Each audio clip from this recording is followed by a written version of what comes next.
Alhamdulillahi Rabbil Alamin. Alhamdulillahi wa kafa wassalatu wassalamu ala nabiyyina al-mustafa wa ala alihi ahli sidqi wal wafa. Ashhadu an la ilaha illallah wahdahu la sharika lah wa ashhadu anna Muhammadan abduhu wa rasuluhu alladzi la nabiyya ba'dah. Allahumma sallimna li Ramadan wa sallim Ramadan lana wa tasallamu minna mutaqabbala. Allahumma taqabbal minna siyamana wa qiyamana wa ruku'ana wa sujudana wa takhashu'ana wa tadarru'ana. Allahumma taqabbal minna innaka antas samiul alim wa tub 'alaina innaka antat tawwabur rahim. Allahumma innaka 'afuwun tuhibbul 'afwa fa'fu 'anna. Amin ya rabbal alamin. Bapak ibu ikhwatul iman rahimakumullah, alhamdulillah kita bersyukur pada Allah Subhanahu wa taala telah gerakkan hati kita, ringankan langkah kaki kita. Alhamdulillah kita bisa berkumpul di masjid ini di salah satu hari atau di salah satu malam daripada malam-malam terakhir di 10 terakhir di bulan Ramadan. Malam-malam yang diprediksi oleh Nabi sallallahu alaihi wasallam sebagai salah satu malam yang kemungkinan besar terjadi malam Lailatul Qadar. Kata Nabi sallallahu alaihi wasallam, "Taharraw Lailatul Qadari fi ashril awakhir min Ramadan." Carilah, bersemangatlah kalian dalam mencari malam Lailatul Qadar di 10 hari terakhir di bulan Ramadan. Dalam hadis yang lain kemudian disebutkan fil witri min ashril awakhir min Ramadan. Ada malam-malam ganjil. Nah, malam ini kita masuk malam ganjil, malam ke-25. Dan kalau kita baca hadis-hadis mengenai sifat malam Lailatul Qadar, di antara sifat malam Lailatul Qadar yang diceritakan oleh para sahabat adalah para sahabat pernah mengalami malam Lailatul Qadar dalam keadaan malam itu hujan dan paginya cuaca cerah tapi tidak panas, ya sejuk. Nah, itu ciri-ciri alam dari malam Lailatul Qadar yang pernah diceritakan oleh para sahabat ridwanullahu alaihim ajma'in.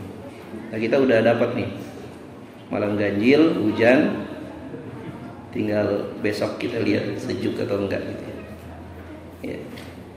Kemudian Ibnu Katsir menjelaskan dalam tafsir Ibnu Katsir tentang ciri malam Lailatul Qadar, di antaranya adalah hati orang-orang yang berjaga di malam hari itu merasakan sejuk. Kenapa? Karena mereka disalami oleh malaikat Jibril. Salamun hiya hatta matla'il fajr. Ya, salamun hiya hatta matla'il fajr.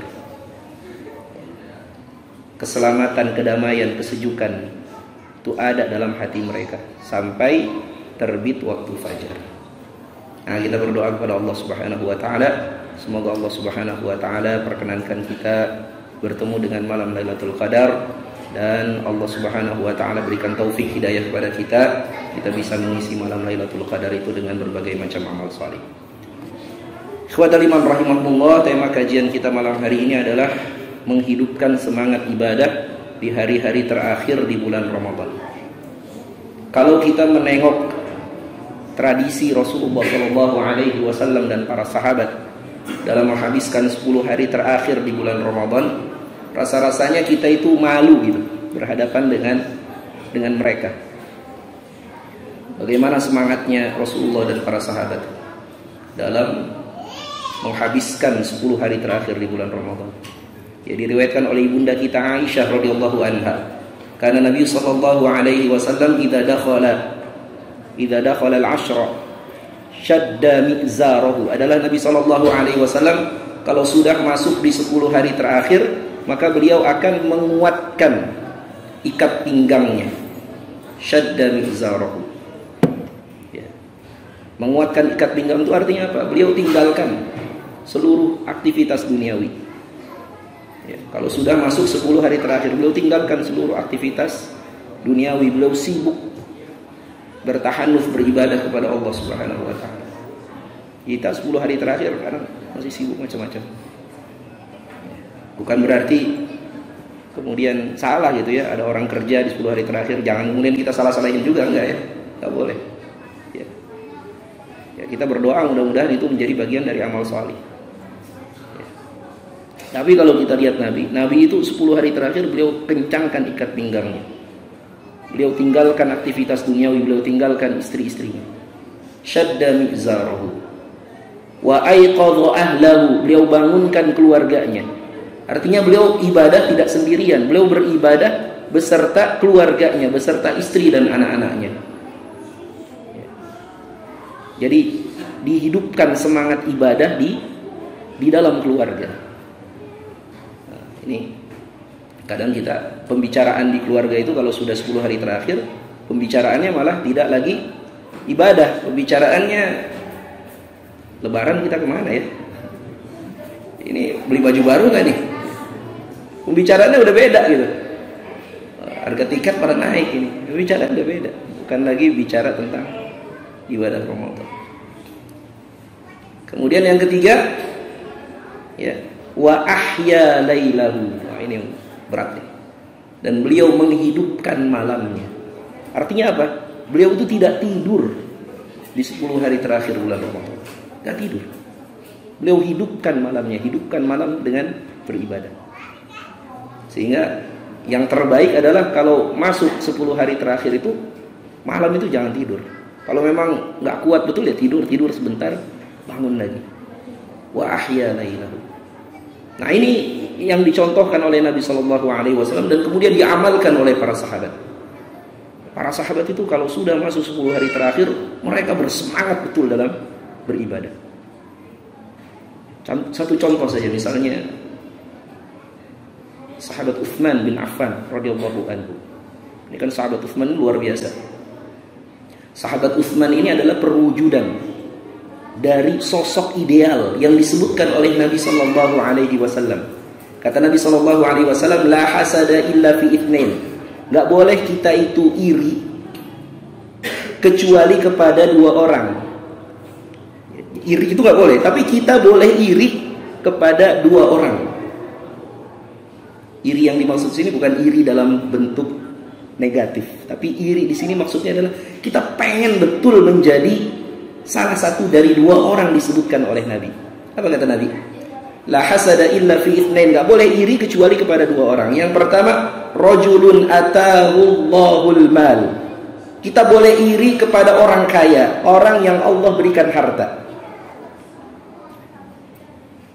Kita boleh iri kepada orang kaya. Tapi hadisnya nggak berhenti sampai situ. Fayunfiquhu ana al-laili wa atrafan nahar. Lalu dia berinfak dengan harta kekayaannya itu siang dan malam. Jadi kalau sekedar orang kaya saja nggak boleh kita iri. Tapi kita boleh iri kepada orang kaya yang orang kaya tersebut gemar berinfak. Nah, itu boleh iri tuh.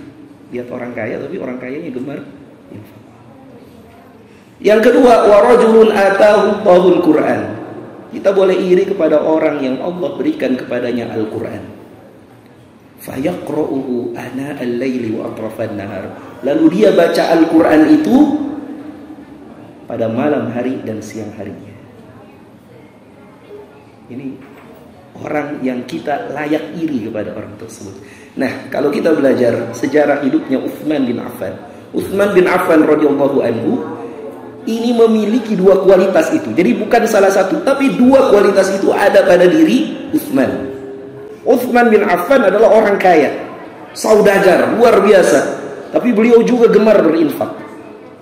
Dan infak terbesarnya itu, ya, sampai-sampai disebutkan oleh Nabi Shallallahu Alaihi Wasallam, ishtara Utsman minni al-jannata marratain.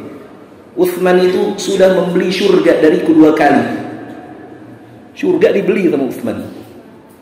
Kapan? Hina hafara bi'ra rumah. Yang pertama, ketika Utsman membebaskan sumur rumah. Ini ada sumur di kota Madinah milik orang Yahudi. Ini satu-satunya sumur ketika musim paceklik di Madinah.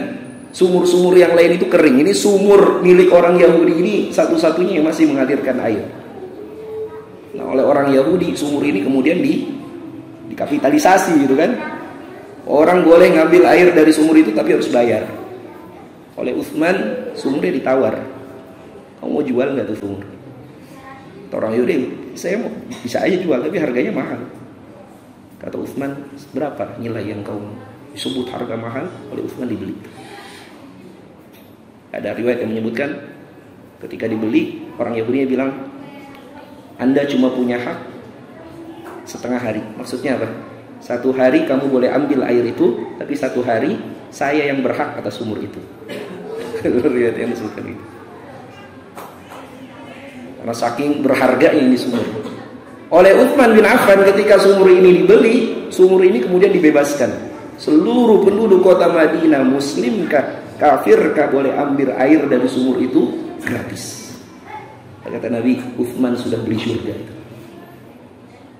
Yang kedua, wahina jahaza jaisal usrah. Yang kedua, Utsman itu beli surga ketika Utsman memberi bekal kepada pasukan perang Usrah. Pasukan perang Usrah itu pasukan perang Tabuk, perang besar antara kaum muslimin melawan Romawi. Seluruh anggota pasukan perang Tabuk itu dibiayai oleh Utsman bin Affan radhiyallahu anhu. Bayangkan Pak, kita kalau mau mudik gitu Pak, kita kalau mau mudik kita mikir istri kita 1, anak kita 4, itu kira-kira berapa biayanya? Mungkin ada orang sampai nabung setahun sebelumnya untuk membiayakan mudik istri dan anak untuk perjalanan 1 pekan. Utsman bin Affan radhiyallahu anhu membiayai pasukan perang Tabuk. Berapa jumlah mereka? 10.000 orang dibiayai oleh Utsman untuk melakukan perjalanan perang 1 bulan ke Syam, 1 bulan pulang, dan 1 bulan diperkirakan ada di Syam, ada di Tabuk. 3 bulan perjalanan. 10.000 dibiayai oleh Utsman. Kata Rasulullah, Utsman telah membeli surga kepada Utsman ini diberi harta, rajin infak. Yang kedua, Utsman juga hafal Quran, dekat dengan Quran. Dan Utsman itu kalau di luar bulan Ramadan, beliau khatamkan Al-Quran sepekan sekali. Masuk bulan Ramadan, beliau khatamkan Al-Quran 3 hari sekali. Masuk 10 hari terakhir bulan Ramadan, beliau khatamkan Al-Quran 1 rakaat witir sekali.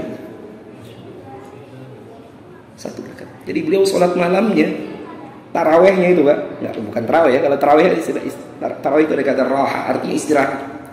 Namanya taraweh itu ada istirahat. Utsman ini nggak taraweh, dia sholat malam. Sholat malam mulai dari ba'da isya sampai menjelang subuh, sampai menjelang sahur. Sholat malamnya berapa rakaat? 1 rakaat.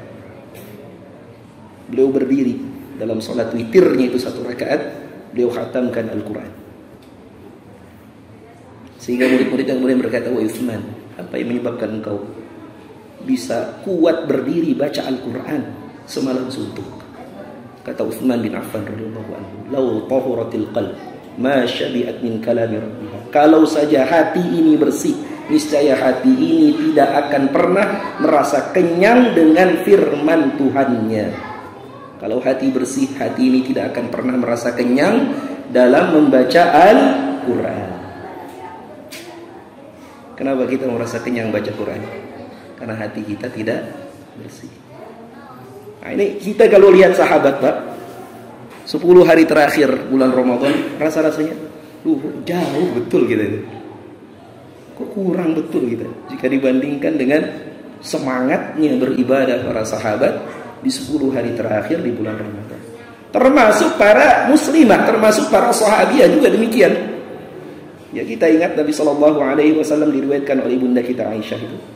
Kana ya'takifu Nabi sallallahu alaihi wasallam fi ashril awakhir min Ramadan, ya, hatta tawafahu Allah.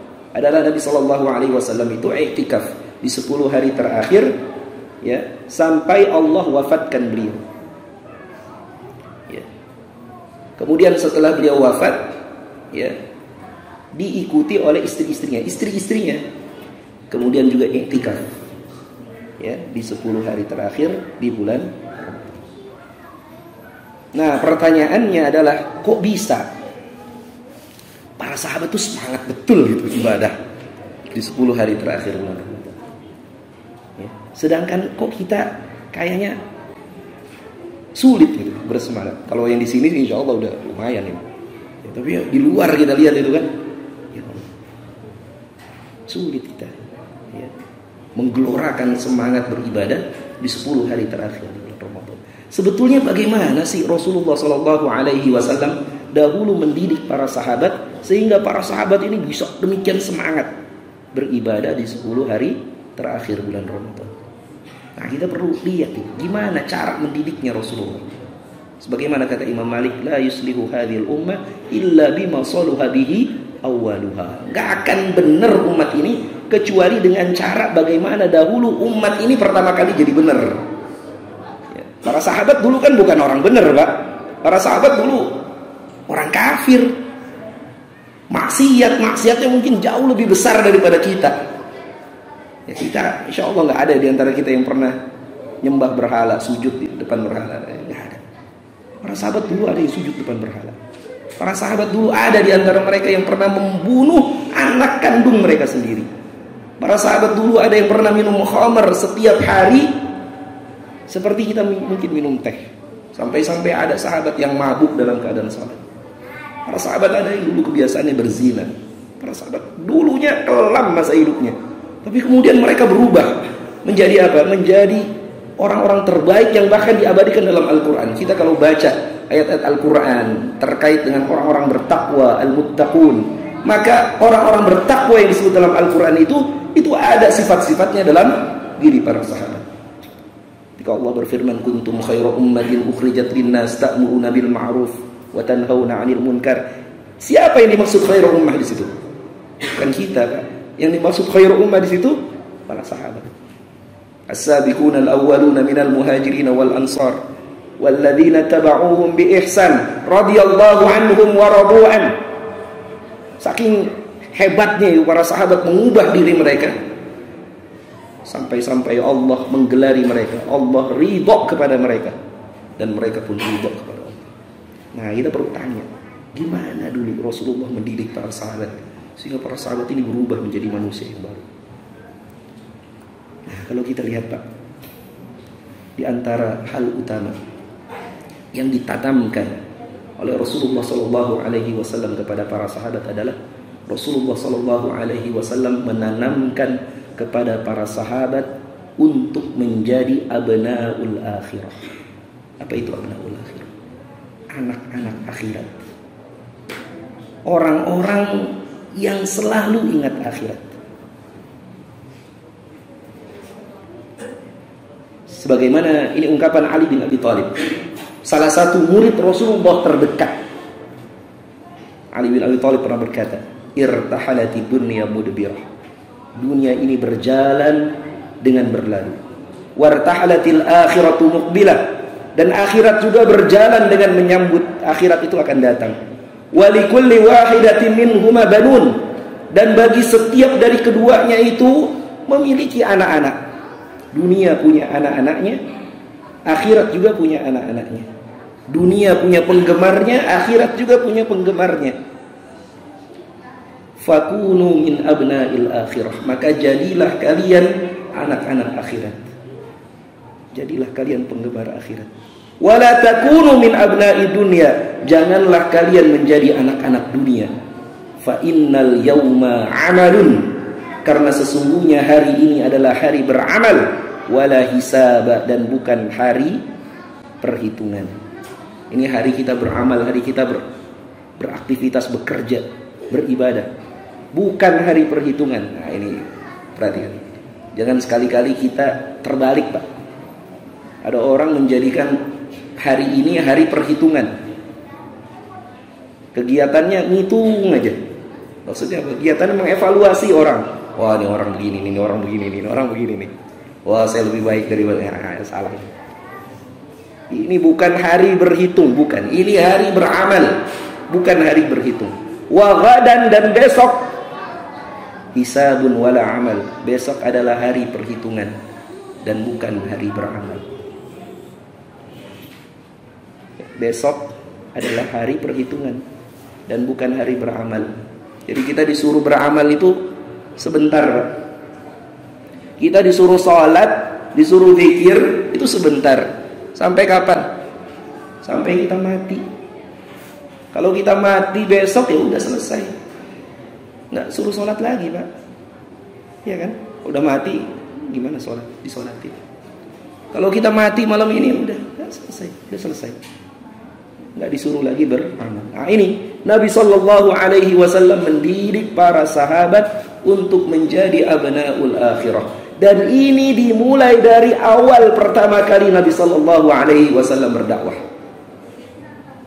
Di hari pertama Nabi SAW berdakwah, Nabi sudah mengingatkan akan pentingnya mengingat akhirat. Kalau kita bicara akhirat, akhirat itu apa? Akhirat itu adalah seluruh rangkaian proses kehidupan yang akan kita jalani sesudah kita wafat. Jadi akhirat itu bukan hanya surga neraka, tapi sesudah kita wafat, mulailah kita masuk ke dalam kehidupan yang baru yang disebut sebagai kehidupan akhirat. Jadi kehidupan dalam kubur, azab kubur, nikmat kubur, alam penantian, alam barzah, itu akhirat terus. Dan Nabi SAW sudah ingatkan itu dari awal kali beliau berdakwah. Perhatikan, ketika Nabi SAW mengawali dakwah, beliau dakwah pertama kali sembunyi-sembunyi. Dakwah sembunyi-sembunyi maksudnya apa? Bukan bisik-bisik, bukan. Tapi beliau berdakwah dengan memilih orang-orang terbaik. Beliau pilih para pemuda, beliau pilih orang-orang yang lebih sedikit interaksinya dengan kesyirikan. Beliau pilih orang-orang yang paling baik akhlaknya. Maka terkumpullah itu para sahabat-sahabat pilihan, Abu Bakar, Utsman, kemudian Sa'ad bin Abi Waqqas, ya, para sahabat-sahabat pilihan sampai 40 orang. Sekitar 3 tahun beliau dakwah sembunyi-sembunyi, dakwah selektif. Sesudah 3 tahun mulai beliau dakwah terang-terangan ketika Allah Subhanahu wa taala turunkan ayat Al-Qur'an, wa anzir ashiratakal aqrabin. Beri peringatan kepada keluargamu yang terdekat. Maka Nabi SAW kumpulkan keluarganya. Diajak makan-makan keluarganya. Setelah jamuan makan-makan, Nabi mulai berdakwah. Coba lihat apa mulai dakwahnya Nabi SAW. Nabi kemudian bersabda, Alhamdulillah, segala puji bagi Allah. Ahmaduhu wa asta'inuhu, aku memuji Allah, aku minta pertolongan pada Allah. Wa umina bihi, aku beriman kepada Allah. Wa atawakkalu alaihi, aku bertawakal kepada Allah. Wa asyhadu an la ilaha illallah wahdahu la syarikalah, aku bersaksi tidak ada Tuhan selain Allah, tidak ada sekutu baginya. Innar ra'id, kata Nabi SAW, sesungguhnya seorang pemimpin la yakdzibu ahlahu, tidak akan mungkin mendustai keluarganya sendiri, tidak akan mungkin menipu keluarganya. Walladzi la ilaha illahu, demi Allah yang tidak ada Tuhan kecuali Ia. Inni Rasulullah ilaikum, sesungguhnya aku adalah Rasul Allah, utusan Allah kepada kalian. Khasatan, secara khusus. Wa ilan nasi amatan, dan kepada manusia secara umum. Ini dakwah Nabi pertama. Nabi ingatkan tentang tauhid, Nabi ingatkan tentang risalah kenabian Nabi Muhammad SAW. Dan kemudian yang ketiga Nabi ingatkan tentang apa? Wallahi, kata Nabi, demi Allah, la tamutunna kama tanamun. Nabi ingatkan tentang akhirat, tentang kematian. Sungguh kalian akan mati sebagaimana kalian tidur setiap hari. Tidur itu kan simulasi kematian. Makanya kalau kita mau tidur, kita baca doa kematian. Bismika Allahumma amutu wa ahya. Bangun tidur, doanya juga doa bersyukur telah lepas dari kematian. Alhamdulillahilladzi ahyana ba'dama amatana wa la tub'atsunna kama tastayqudun. Dan sungguh kalian akan dibangkitkan nanti sesudah kalian mati, sebagaimana kalian bangun setiap pagi. Wala tahasabunna bima ta'malun, dan sungguh kalian akan dihisab, dimintai pertanggungjawaban oleh Allah atas apa yang kalian lakukan. Wa innahal jannatu abada awin naru abada, dan sesungguhnya tempat kembali kita itu hanyalah surga yang abadi atau neraka yang abadi.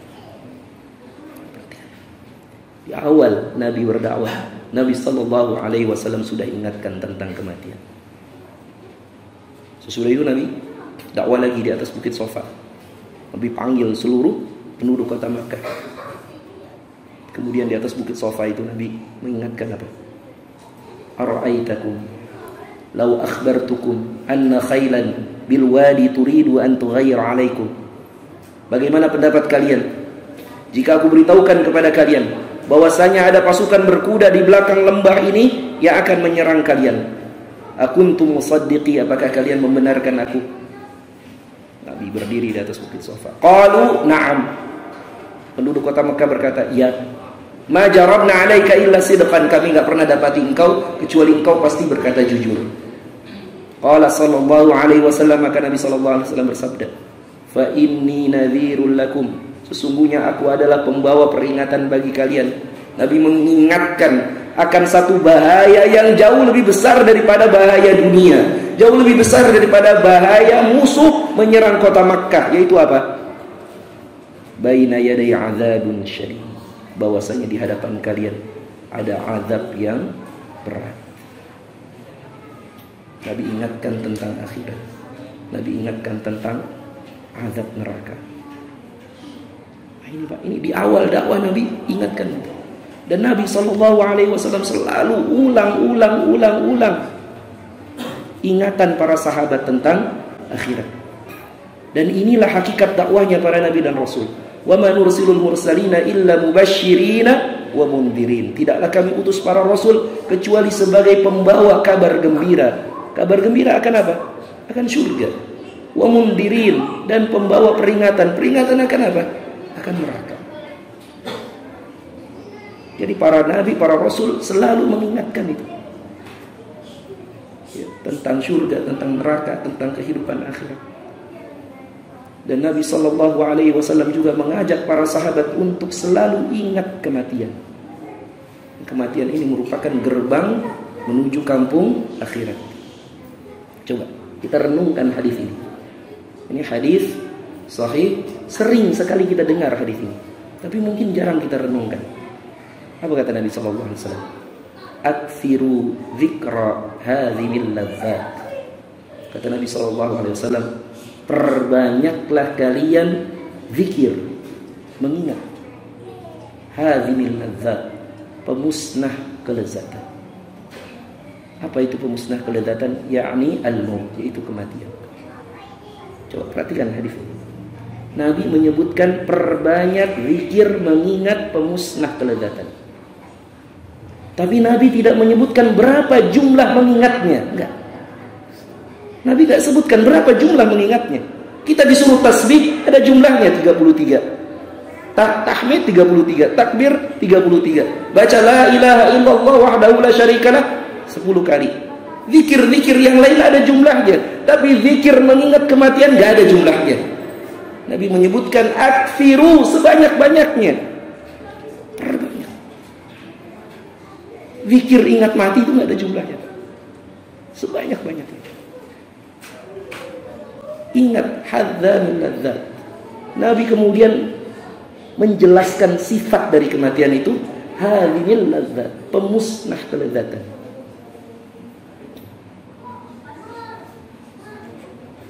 Kita kalau lagi enak-enak makan gitu Pak, makan apa gitu yang paling kita suka, makan sate ayam misalnya, lagi enak-enak makan gitu, tiba-tiba ada orang bisikin kita, Pak, anak bapak baru meninggal Pak, anak bapak baru aja meninggal. Jadi enak nggak tuh makanan yang sedang kita makan? Gak enak Pak. Itu pemusnah kelezatan, mati itu pemusnah kelezatan.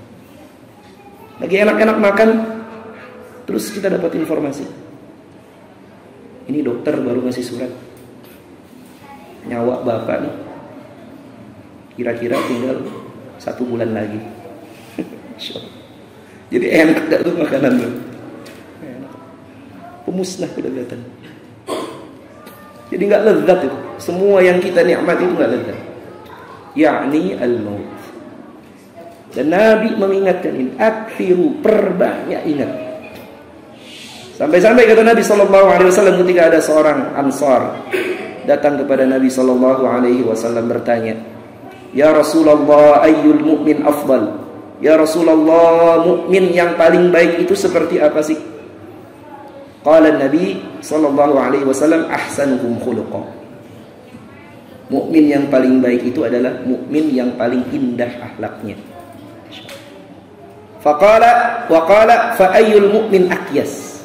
Lalu orang Ansar ini bertanya lagi, siapa orang beriman yang paling cerdas?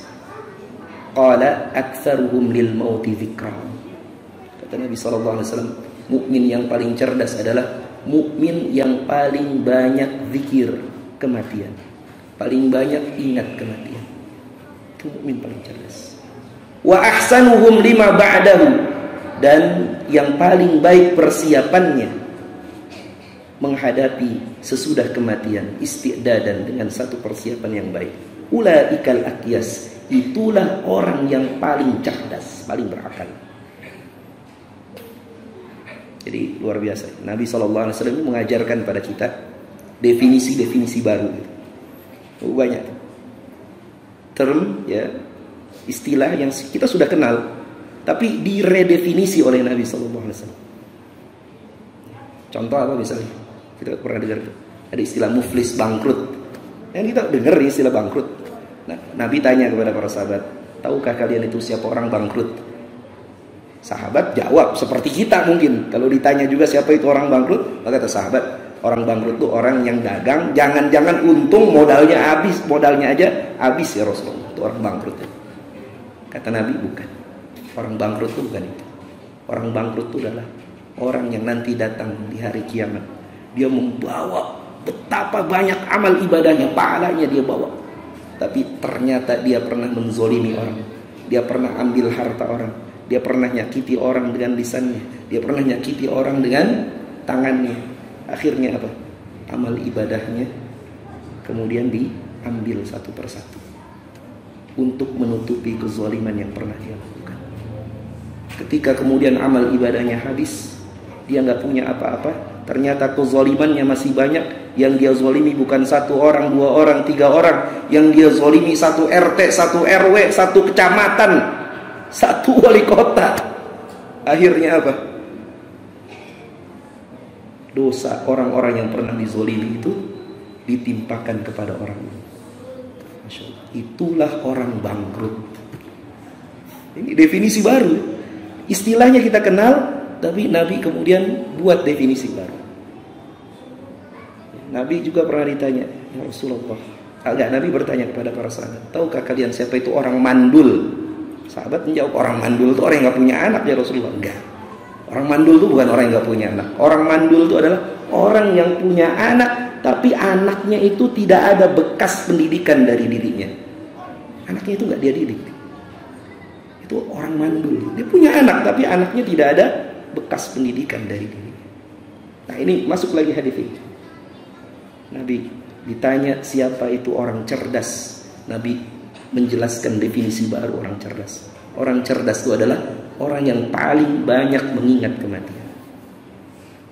Jadi bukan orang yang gelarnya serenteng gitu ya, 1, S2, S3, S4, S7 itu enggak ya. Tapi orang yang paling banyak mengingat kematian. Dan Allah Subhanahu wa taala memerintahkan kepada Nabi sallallahu alaihi wasallam untuk mendidik para sahabat ingat mati.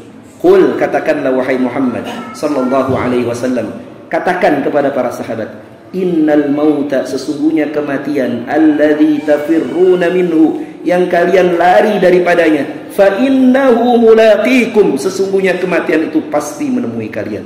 Tsumma turadduna ila alimil ghaibi wasyahadah, kemudian kalian akan dikembalikan kepada Allah yang mengetahui apa yang nampak dan apa yang tersembunyi. Fayunabbi'ukum bima kuntum ta'malun.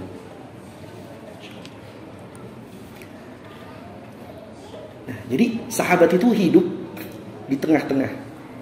Rasulullah SAW menjadi orang-orang yang selalu ingat mati, ingat mati.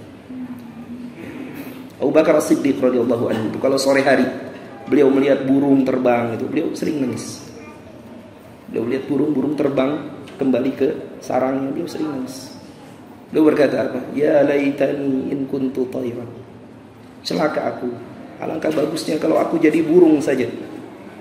Yatiru fil asjar wa yut'imul asmar thumma yamutu wala adab. Burung-burung itu terbang di antara pepohonan, makan buah-buahan, kemudian burung itu mati dan tidak diazab. Burung kalau mati diazab tidak? Enggak diazab. Makanya orang-orang kafir nanti ketika masuk neraka mereka berkata apa? Ya laitani kuntu turaba, celaka aku. Alangkah bagusnya aku jadi tanah saja. Karena hewan-hewan itu nanti di akhirat mereka jadi tanah, mereka tidak diazab. Abu Bakar melihat burung terbang, nangis. Umar bin Khattab radhiyallahu anhu itu dikenal sebagai seorang sahabat yang dumu. Dumu itu sahabat yang paling sering menangis. Sampai-sampai di wajahnya Umar itu ada garis yang membekas dari ujung matanya sampai ke pipinya. Garis bekas apa? Garis bekas tangisannya Umar. Jadi saking seringnya beliau nangis sampai membentuk anak sungai itu di pipinya. Masya Allah. Umar itu pernah suatu malam dia sholat malam, dia baca Quran sampai pada ayat-ayat mengenai kematian, sampai ayat-ayat mengenai azab. Umar kemudian jatuh pingsan dan para sahabat kemudian datang menjenguk Umar esok harinya, menyangka bahwa Umar itu sakit. Umar itu, para sahabat itu hidup menjadi orang-orang yang ingatan tentang kematian itu sangat dekat. Tapi sahabat ingat mati tidak menjadi orang-orang yang apatis. Nah, ini perlu kita garis bawahi. Bukan berarti kemudian para sahabat jadi orang ingat mati, kemudian akhirnya udah dah, kita nggak usah ngapa-ngapain dah, nggak usah kerja dah, udah kita di masjid aja dah, udah kita sholat aja, udah kita nggak usah kerja, nggak usah ngapa-ngapain. Enggak, sahabat nggak kayak begitu, enggak. Sahabat tuh menjadi orang-orang yang ingat mati, tapi kemudian menjadi orang-orang yang sangat bersemangat dalam beramal. Nah, coba lihat Abdullah bin Umar radhiyallahu anhu, ini sahabat junior dulu, masih remaja ketika Nabi sallallahu alaihi wasallam hidup. Abdullah bin Umar pernah dinasihati oleh Nabi sallallahu alaihi wasallam. Akhadha Rasulullah sallallahu alaihi wasallam bimankibai. Nabi sallallahu alaihi wasallam pernah pegang kedua pundakku seraya bersabda, kun fid dunya ka'annaka gharib. Jadilah engkau di dunia itu seperti orang asing. Au 'abirus sabil, atau seperti pengembara. Ini nasihat dari Nabi, luar biasa. Nabi menasihati kita hidup di dunia itu seperti orang asing atau seperti pengembara. Kalau namanya orang asing, pengembara, Pak, bawaannya banyak atau sedikit, Pak? Orang asing bawa kulkas nggak, Pak? Pengembara bawa kulkas nggak? Bawa TV 24 inch nggak? Enggak. Namanya pengembara, dia pasti hanya akan bawa apa yang cukup untuk memenuhi perjalanannya. Dia tidak akan anggap negeri itu sebagai tanah airnya. Enggak, dia pengembara, dia sedang jalan. Itu Nabi nasihati seperti itu. Makanya jangan heran para sahabat itu, mereka nanti sesudah Rasulullah wafat, dunia itu dibukakan di hadapan mereka, tapi mereka tetap menjadi orang-orang yang zuhud. Ada satu kisah luar biasa. Ada sahabat namanya Abu Ubaidah ibnu Al-Jarrah radhiyallahu anhu. Ini sahabat yang termasuk Al-Ashrah Al-Mubasysyaruna bil Jannah, termasuk 10 sahabat yang dijamin masuk surga. Gelarnya apa kata Nabi? Aminu hadhil ummah. Orang yang paling terpercaya di kalangan umat ini adalah Abu Ubaidah ibnu Al-Jarrah. Abu Ubaidah ibnu Al-Jarrah, sesudah Umar bin Khattab menjadi khalifah, Abu Ubaidah pernah ditunjuk menjadi gubernur wilayah Syam.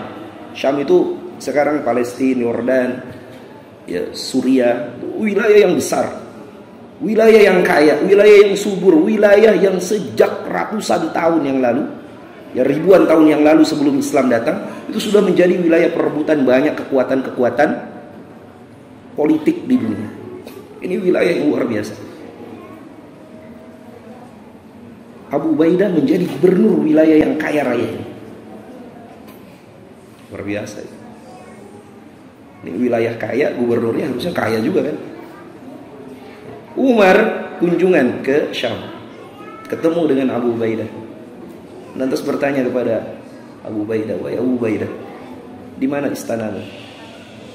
Di mana istanamu? Engkau gubernur Syam, di mana istanamu? Kata Abu Ubaidah, wahai Umar, nggak usahlah datang ke rumahnya. Mana istanamu? Aku ingin tahu di mana istanamu. Karena Umar terus mendesak, akhirnya Abu Ubaidah ngajak, ya sudah, ayo datang ke rumahku. Sampai ke rumahnya Abu Ubaidah, Umar radhiyallahu anhu melihat rumah yang sangat sederhana. Dan di dalam rumahnya Abu Ubaidah hanya ada 4 benda. Yang pertama apa? Tombak untuk beliau berjihad. Yang kedua, kendi air. Yang ketiga, nampan untuk makan. Dan yang keempat adalah tikar untuk dia sholat dan tidur. Hanya ada 4 benda di rumahnya gubernur terkaya, gubernur wilayah terkaya pada saat itu. Maka Umar menangis. Dan kemudian Umar bertanya kepada Abu Ubaidah, "Wahai Abu Ubaidah, di mana barang-barang yang lain?"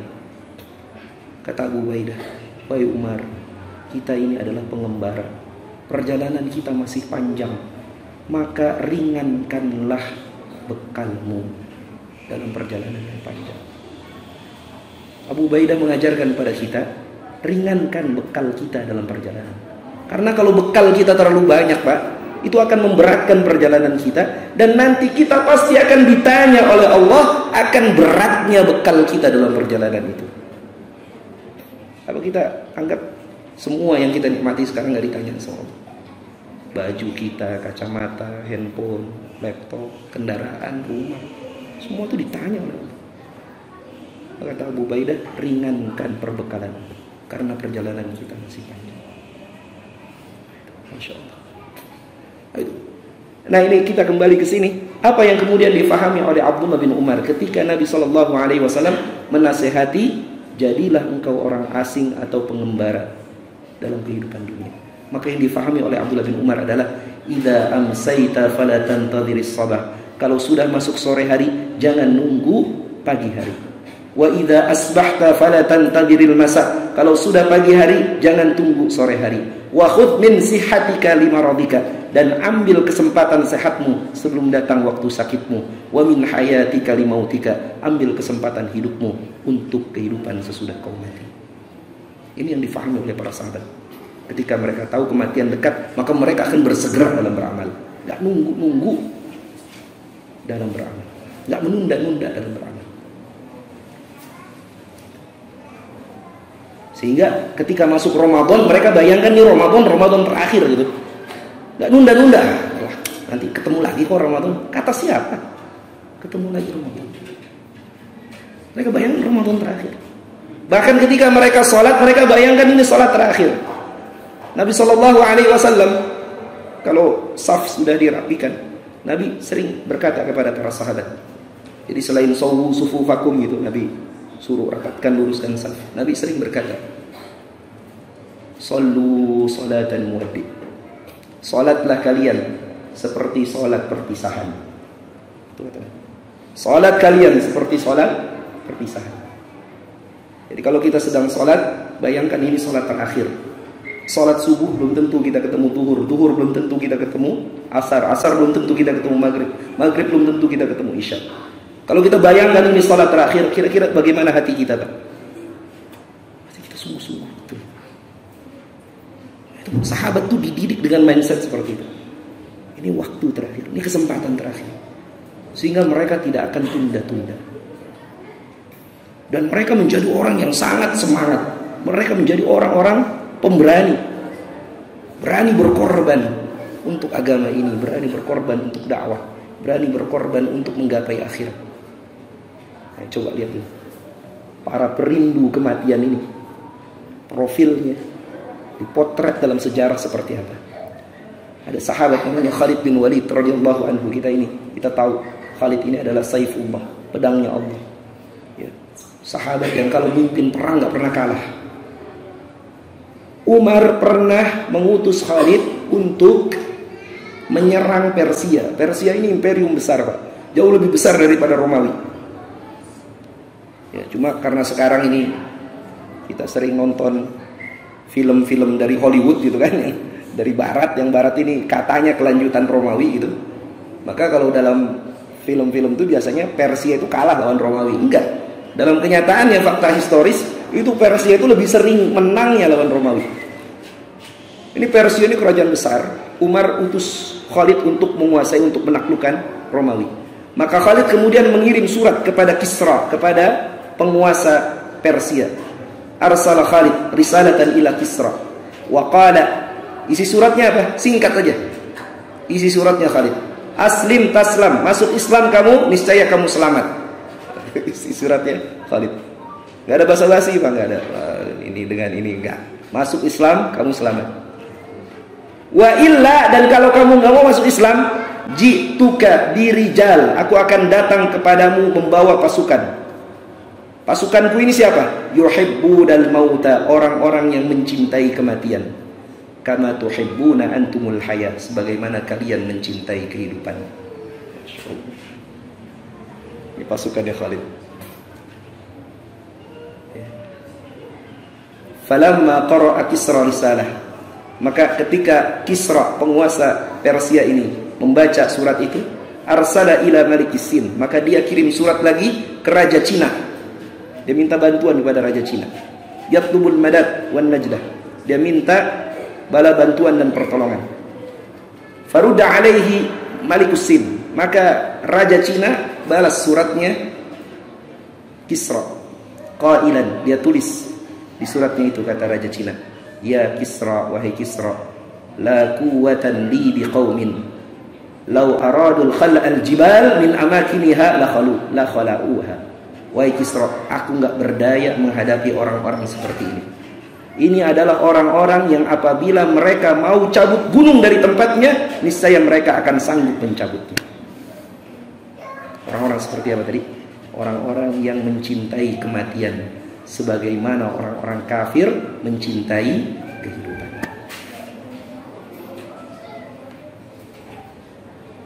Nah, penyakit umat Islam sudah disebutkan oleh Nabi SAW. Nanti di akhir zaman umat Islam ini akan menjadi lemah, dan mereka akan, umat Islam ini akan dikoyak-koyak, akan dimakan oleh musuh-musuh mereka, sebagaimana makanan yang ada di meja hidangan. Maka para sahabat bertanya, ya Rasulullah, apakah jumlah kami saat itu sedikit ya Rasulullah? Kata Rasulullah, enggak, jumlah kalian banyak, tapi kalian banyaknya itu seperti buih di lautan. Kenapa? Karena kalian punya penyakit. Penyakit apa itu? Al-wahnu, wahn. Apa itu wahn? Hubbud dunya wa karahiyatul maut. Kalian cinta dunia dan kalian takut dengan kematian. Kalian benci dengan kematian. Sahabat dahulu mereka cinta dengan kematian. Para ulama menjelaskan kenapa para sahabat mencintai kematian. Kata para ulama, para sahabat mencintai kematian karena mereka memperindah akhirat mereka dan mengabaikan kehidupan dunia. Sedangkan kita hari ini, kata para ulama ini, kita hari ini memperindah dunia kita dan memperburuk akhirat kita. Maka tidak akan mungkin ada orang yang mau berpindah ke tempat yang buruk.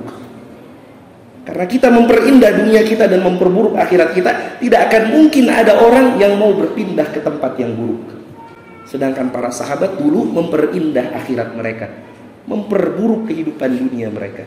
Mereka sangat cinta pindah ke tempat yang indah. Masya Allah. Nah, jadi sekali lagi, para perindu kematian itu bukan orang yang kemudian lemas, nggak punya semangat. Enggak, mereka malah menjadi orang-orang yang sangat bersemangat dan mereka tidak akan menunda-nunda beramal. Para ulama menyebutkan, kalau ada orang yang banyak mengingat kematian, maka Allah akan muliakan mereka dengan 3 hal. Yang pertama apa? Ta'jilut taubah. Mereka akan bersegera bertaubat. Qana'atul qalb, hati mereka akan qana'ah, merasa puas dengan nikmat yang Allah berikan pada mereka. Wa nasyatul ibadah, mereka akan bersemangat dalam beribadah. Wa man nasyal maut, sedangkan orang yang selalu lupa dengan kematian, ujila bi thalatha, juga akan dihukum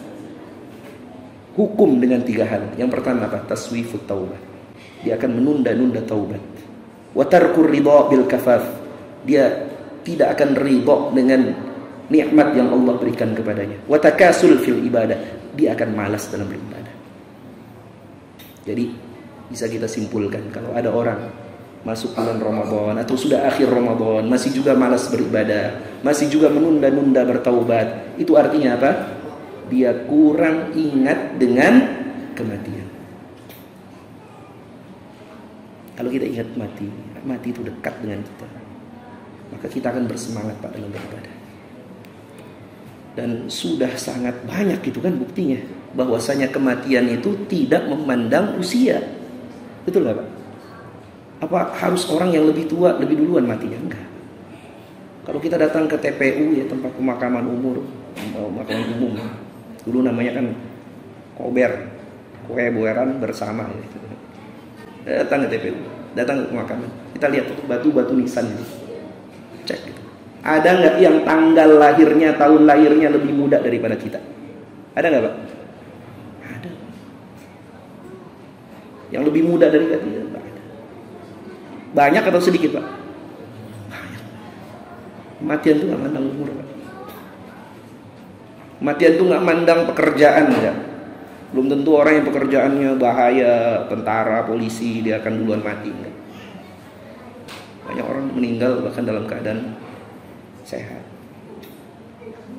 Kalau kita selalu ingat kematian, maka kita akan bersemangat. Nah, ini gara-gara waktunya udah mau habis, saya percepat saja. Kalau kita pandang Ramadan ini terakhir, maka kita akan sholat di bulan Ramadan dengan sungguh-sungguh. Kita akan semangat sholat berjamaah ke masjid. Nabi SAW. Ini hadis riwayat Imam Bukhari, Imam Muslim. Lafaznya dari Imam Bukhari. Ini peringatan sangat keras dari Nabi SAW. Sampai-sampai Imam Bukhari masukkan ini dalam bab wajibnya melaksanakan sholat berjamaah. Kata Nabi SAW, "Walladzi nafsi biyadi, demi jiwaku yang ada di tangannya, demi Allah, laqad hamamtu an amura bihatabin fayuhtataba." Sungguh aku sangat ingin menyuruh orang mengumpulkan kayu bakar sehingga kayu bakar itu terkumpul. Thumma amura bis shalah, lalu diperintahkan melaksanakan salat. Fayu'adzana laha, lalu ada orang yang adzan untuk salat. Thumma amura rajulan fayumman nas. Kemudian aku perintahkan orang untuk mengimami orang-orang yang salat. Thumma ukhalifu ila rijal, sedangkan aku akan mendatangi orang-orang yang la yashhaduna shalah, yang tidak hadir ke masjid melaksanakan salat. Fa uharriqu alaihim buyutahum, lalu aku akan bakar rumah-rumah mereka. Ya Allah. Kita kalau tahu ini Ramadan terakhir, semangat kita datang ke masjid. Dulu ada sahabat namanya Abdullah bin Umi Maktum. Ini sahabat yang menyebabkan turunnya surat Abasa. Ini sahabat buta, Pak, buta, sudah kemudian tua juga. Dia pernah datang kepada Nabi SAW. Ini hadis riwayat Imam Muslim, juga riwayat Imam Abu Dawud. Dia datang kepada Nabi SAW, minta izin, ya Rasulullah, izinkan saya untuk tidak salat berjamaah di masjid. Mengapa, wahai Abdullah? Aku buta ya Rasulullah. Aku sudah tua. Aku sudah sakit-sakitan. Jarak antara rumah dengan masjid jauh. Aku tidak ada yang mengantar ke masjid. Antara rumahku dengan masjid banyak semak belukar dan banyak binatang berbisa. Berapa alasan tadi? 6. Buta, tua, sakit, gak ada yang antar, jauh, banyak semak belukar dan banyak ular. Izinkan aku tidak ke masjid ya Rasulullah. Rasulullah sempat izinkan ya sudah. Ketika Abdullah balik badan, dia mau pergi, Rasulullah kemudian panggil, ya Abdullah, wahai Abdullah, hal sami'tan nida, apakah kau dengar azan? Kata Abdullah, sami'tu ya Rasulullah, aku dengar azan ya Rasulullah. Fa'ajib, kalau dengar azan, datang ke masjid. Kalau dengar azan, datang ke masjid. Ada 6 alasan dia untuk tidak datang ke masjid. Tapi Nabi bilang, kau dengar azan, datang ke masjid. Kita berapa alasan Pak nggak datang ke masjid Pak? Atau anak-anak kita berapa alasan datang ke masjid? Ya waktu tidak mau habis. Ya. Maka sudah kita semangatlah. Belum tentu kita ketemu lagi Ramadan tahun depan. Ya. Amal sunnah dilakukan di bulan Ramadan, pahalanya seperti amal wajib. Apalagi amal yang wajib, maka pahalanya luar biasa. Kita akan khusyuk salat kalau kita tahu ini Ramadan terakhir. Kita akan panjangkan doa kita. Ya, doa yang terbaik itu doa ketika sedang sujud. Tapi sholat sendiri ya. Kalau sholat berjamaah jadi imam jangan panjang-panjangin. Tapi kalau sholat sedang sendiri, sholat sujud perbanyak kita doa, kata Nabi. Fa'aktsiru doa, perbanyak doa. Doanya apa Ustaz? Ya doanya doa yang kita tahu aja, subhana rabbiyal a'la, diulang-ulang tuh. Ya subhanallahumma rabbana wa bihamdika allahumma ighfirli, atau baca Allahumma ighfirli, Allahumma ighfirli, Allahumma ighfirli, ya Allah ampuni aku. Baca. Ya, ulang-ulang doa-doa ketika sedang sujud. Kalau kita tahu Ramadan ini terakhir, kita akan perhatikan kualitas saum kita. Kalau kita tahu Ramadan ini terakhir, kita akan semangat qiyam di bulan Ramadan. Kita akan semangat laksanakan sholat malam. Kalau kita tahu Ramadan ini terakhir, kita akan mendekat kepada Al-Quran. Kita akan semangat baca Al-Quran. Kita akan semangat hadir ke majelis Al-Quran di masjid. Nah, ini majelis seperti ini majelis Quran. Karena kita baca Quran, kita renungkan ayat-ayat Al-Quran. Kita akan semangat baca Al-Quran dengan penghayatan. Kalau kita tahu ini Ramadan terakhir, kita akan semangat bersedekah di bulan Ramadan. Nabi adalah orang paling dermawan. Ketika masuk bulan Ramadan, beliau lebih dermawan lagi. Kalau kita tahu ini Ramadan terakhir, kita akan berupaya sambung silaturahmi. Kita akan damaikan orang bertengkar. Kata Nabi, ada pahala yang jauh lebih besar daripada pahala saum, salat, dan sedekah. Tentu saja saum sunnah, salat sunnah, dan sedekah sunnah. Kata Rasulullah, kata para sahabat, ya tentu kami mau tahu amal apa itu yang lebih utama daripada saum, salat, dan sedekah. Kata Nabi SAW, islahu dzatil bain, mendamaikan orang yang berselisih. Itu amal yang jauh lebih utama daripada saum, salat, dan sedekah. Masya Allah.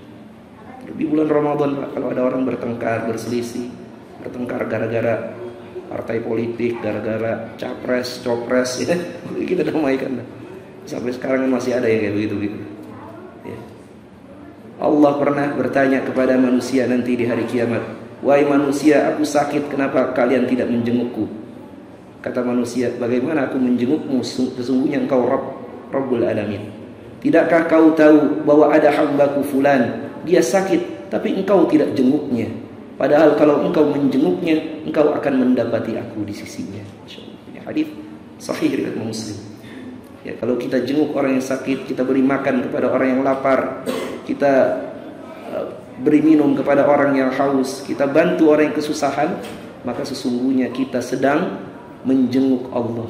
Kita sedang memberi makan Allah, dalam arti kita sedang mendekat kepada Allah Subhanahu wa taala. Taqarrub paling besar di antaranya adalah ya membantu orang yang susah. Kalau kita tahu Ramadan ini Ramadan terakhir, kita akan semangat iktikaf di 10 hari terakhir. Kalau kita tahu Ramadan ini Ramadan terakhir, kita akan sungguh-sungguh bertaubat. Kata Nabi SAW, ragima anfu rajulin idza dakhala alaihi Ramadan thumma salakha wa lam yughfar lahu. Sungguh celaka seseorang masuk bulan Ramadan, kemudian Ramadan berpisah dan dosa-dosanya belum diampuni. Bagaimana kita tahu dosa kita diampuni? Kita tahu dosa kita diampuni itu dari sikap kita. Dari sikap kita menjauh dari dosa. Jadi kita tahu dosa kita diampuni itu dari sikap kita ini sudah sungguh-sungguh belum bertaubat. Jadi kalau kita cuma doa, ya Allah ampuni aku, ampuni aku, ampuni aku ya Allah, tapi kita masih maksiat, masih ada maksiat yang kita lakukan, masih ada rantai maksiat yang belum kita lepas, itu kebiasaan-kebiasaan buruk belum kita lepas, gak mungkin Allah ampuni dosa kita. Kalau kita doa minta ampunkan dosa, maka hal pertama ketika kita bertaubat adalah apa? Nyesel. Orang nyesel itu apa? Berhenti dari dosa. Dosa mata kita, dosa telinga kita, dosa lisan kita, dosa harta kita. Berhenti dari dosa kita. Ya, kata Nabi, celaka kalau ada orang lepas Ramadan dia belum diampuni dosanya. Artinya belum sungguh-sungguh bertaubat. Kalau kita pandang Ramadan ini terakhir, maka kita akan perhatian juga terhadap nasib kaum muslimin yang lain. Nah, ini yang kadang-kadang orang juga suka nggak perhatian. Saya ingin tutup dengan satu kisah sedikit ya. Dulu di zaman Nabi SAW, tahun ke-8 sesudah hijrah, Nabi SAW mendengar ada kezaliman yang dilakukan oleh satu kabilah, namanya kabilah Banu Bakar, kepada kabilah Banu Khuza'ah. Banu Bakar ini melanggar perjanjian dengan Bani Khuza'ah. Mereka menyerang Bani Khuza'ah. Padahal Bani Khuza'ah ini sudah menjalin perjanjian dengan kaum muslimin di kota Madinah. Sedangkan Banu Bakar dia didukung oleh orang-orang kafir Mekah. Maka tahun ke-8 sesudah hijrah itu Nabi SAW menyerang kota Mekah, membebaskan kota Mekah dari pendudukan orang-orang kafir. Nabi SAW bergerak tanggal 17 Ramadan tahun ke-8 sesudah hijrah. Nabi menyalakan obor bersama dengan kaum muslimin, mengepung kota Mekah, dan akhirnya kota Mekah berhasil dikuasai oleh kaum muslimin. Setengah bulan Ramadan tahun itu Nabi dan para sahabat tidak saum, tidak puasa. Setengah Ramadan tahun itu. Pelajaran yang bisa kita ambil apa? Saum di bulan Ramadan bisa ditunda, bisa diqadha ke bulan yang lain. Kalau apa? Kalau ada kaum muslimin yang dizalimi. Jihad tidak bisa ditunda, tapi saum bisa ditunda. Dan kita melihat hari ini ada kaum muslimin yang dizalimi, ada kaum muslimin yang ditindas. Kalau kita yang jauh, kita nggak punya kewajiban untuk berjihad dengan fisik. Tapi wajahidu fi sabilillah bi amwalikum wa anfusikum wa alsinatikum. Kita berjihad di jalan Allah dengan apa? Dengan lisan kita, dengan harta kita, dengan jiwa kita. Tidak harus dengan jiwa. Kalau yang jauh nggak bisa dengan jiwa, tapi bisa dengan lisan kita. Minimal kita doakan, Pak. Minimal kita ingatkan itu kepada kaum muslimin yang lain. Ini ada kaum muslimin ya yang ditindas, ayo kita doakan. Kita doakan itu deh. Di doa kunut kita, di sholat malam kita doakan kaum muslimin yang dizalimi. Ya, dengan harta kita berinfak kepada kaum muslimin yang sedang tertindas itu. Nah, kita apabila tahu bahwa kematian itu dekat, maka kita akan sungguh-sungguh menjaga kualitas ibadah di bulan Ramadan. Mudah-mudahan Allah Subhanahu wa taala jadikan kita semua sebagai abnaul akhirah, sebagai anak-anak akhirat, orang-orang yang selalu memandang bahwa kematian itu dekat, sehingga kita akan bersegera dalam beramal salih, terutama di bulan Ramadan yang tinggal beberapa hari ini, ya, beberapa hari lagi.